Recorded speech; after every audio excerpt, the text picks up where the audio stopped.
Meus irmãos e minhas irmãs, paz e bem, nós percorremos os grandes temas do livro do Gênesis, desde a vocação de Abraão até a morte do último dos patriarcas, José. Os patriarcas são 12 e as histórias deles que nós vimos são muito belas, sobretudo o que chama, evidencia para as características pessoais e a escolha gratuita de Deus.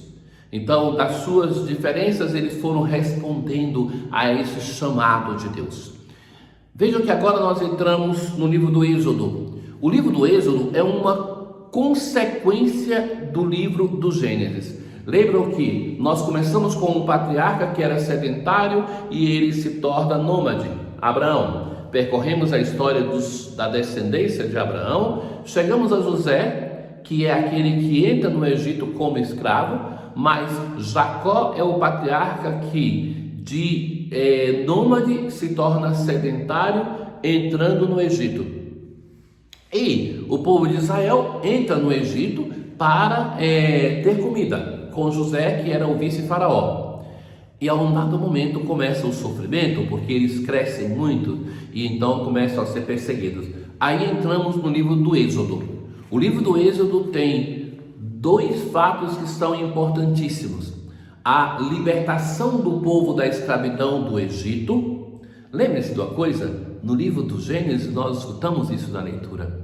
Deus vai dizer assim a Jacó: eu vou com você para o Egito e eu vou sair com vocês do Egito.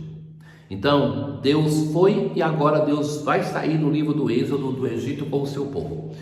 E uma segunda coisa, a aliança grandiosa do Sinai, que vai ser feita com Moisés, representando o povo, e com Deus. Então assim nós começamos a nossa leitura. Hoje é uma leitura de introdução, a primeira parte a partir do versículo 8. Então vai se dizer que o novo rei, ele começa a reinar no Egito e ele não conhecia José. Então a história de José já tinha se caído no esquecimento. Então a partir de agora ele tem uma preocupação, que é como impedir que o povo de Israel cresça, porque ele tem receio que em uma guerra o povo de Israel seja aliado dos inimigos do Egito e por causa disso o povo do Egito venha a perder a guerra. Então ele condenou esse povo a trabalhos penosos. Já que eles estão crescendo, vamos usar a força desse povo para a nosso favor e que eles estejam tão cansados que não possam mais suportar se unirem contra nós. Mas veja então a primeira constatação da força de Deus: mas quanto mais o oprimiam, tanto mais se multiplicava e crescia. Isto é a ação de Deus, que o livro vai colocar de um modo silencioso. Então, quanto mais aquele povo era oprimido, mais eles têm a graça da vida. E da onde provém a vida provém de Deus. Mais ele se multiplicava e crescia. Obcecado pelo medo dos filhos de Israel, os egípcios lhe puseram-lhe uma dura escravidão. O medo é um péssimo conselheiro.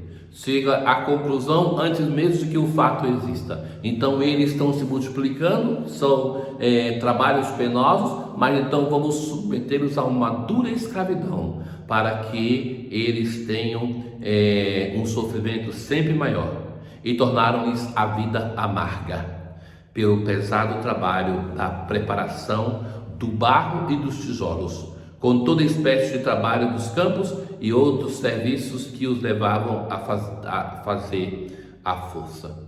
Ora, o que se usava fundamentalmente? Para que serviam os tijolos que eles faziam? Para fazer templos pagãos. Então você vê o povo de Israel aqui é submetido, além de um trabalho forçado, um trabalho para edificar uma casa para cultuar um deus, um ídolo pagão. O faraó deu esta ordem a todo o seu povo: lançai no rio Nilo todos os meninos hebreus recém-nascidos, mas poupai a vida das meninas.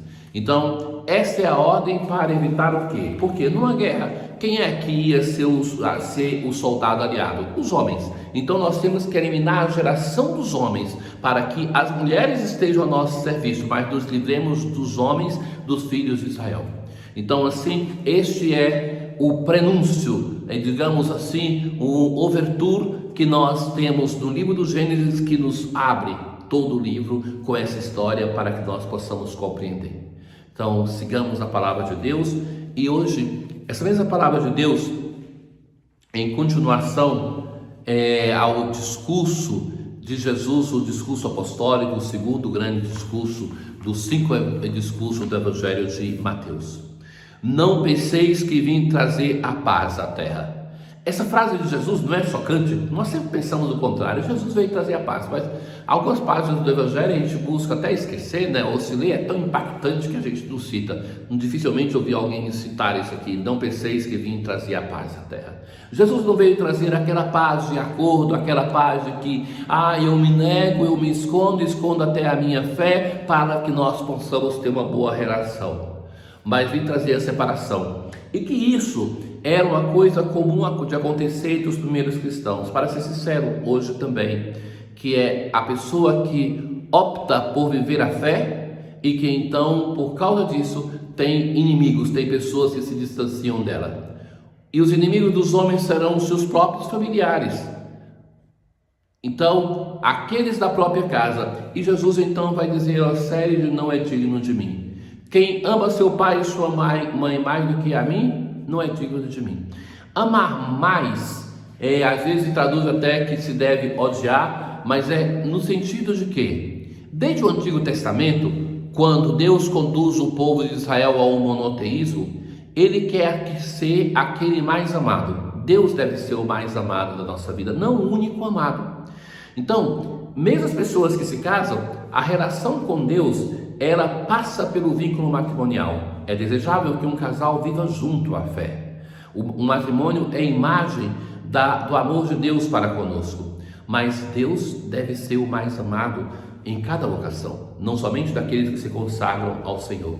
Quem ama seu filho ou sua filha mais do que a mim, não é digno de mim. Eu diria que o grande risco daqueles que se casam e têm filho está mais nisso do que no primeiro. Não é tanto de amar o cônjuge mais do que a Deus, mas de amar o filho e a filha mais do que a Deus. Lembra da história do nosso Abraão, o risco que ele tinha de colocar Isaac no lugar de Deus? Então, pais, mães, vocês têm que fazer um exame de consciência e verificar se não é isso que aconteceu na vossa relação com Deus, que os filhos tomaram o lugar deles. Quem não toma a sua cruz e não me segue, não é digno de mim. A cruz é o símbolo do amor, não da dor. Quem não ama como ama Jesus, dando a vida, não é digno dele. Quem procura conservar a sua vida vai perdê-la. Aqui está o grande risco. Ou seja, nós, na vida, isso que nós temos, não é tanto aquele de amar uma pessoa, outra, mais do que a Deus, mas amar a nós mesmos. De nós nos colocarmos no lugar de Deus e nos preservarmos. Quem vos recebe, então agora muda o tom do discurso. Quem vos recebe, a mim recebe. E quem me recebe, recebe aquele que me enviou. O missionário é aquele que é a presença de Jesus. Então, quem ao missionário trata como missionário, receberá na vida eterna o prêmio como aquele que recebeu o próprio Senhor. Quem recebe a vocês, recebe a mim, recebendo a mim, recebe ao Pai. Quem der, ainda que seja apenas um copo de água fresca a um desses pequeninos, por ser meu discípulo, em verdade vos digo, não perderá a sua recompensa. Por ser meu discípulo. A identidade que Jesus estabelece nesse discurso é muito íntima. O discípulo se torna a sua presença, se torna ele mesmo, o Senhor, presente no mundo, presente na igreja. Então, quem der até mesmo um copo de água para aquele que é discípulo, por ser discípulo, não ficará sem a sua recompensa. Quando Jesus acabou de dar essas instruções, aos 12 discípulos, partiu daí, a fim de ensinar e pregar nas cidades deles. Então, assim se conclui o segundo grande discurso de Jesus. E é um discurso para os apóstolos, para nós que somos os discípulos dos apóstolos de Jesus hoje. O Senhor esteja convosco, Ele está no meio de nós. Abençoe-vos o Deus Todo-Poderoso, o Pai, o Filho e o Espírito Santo. Paz.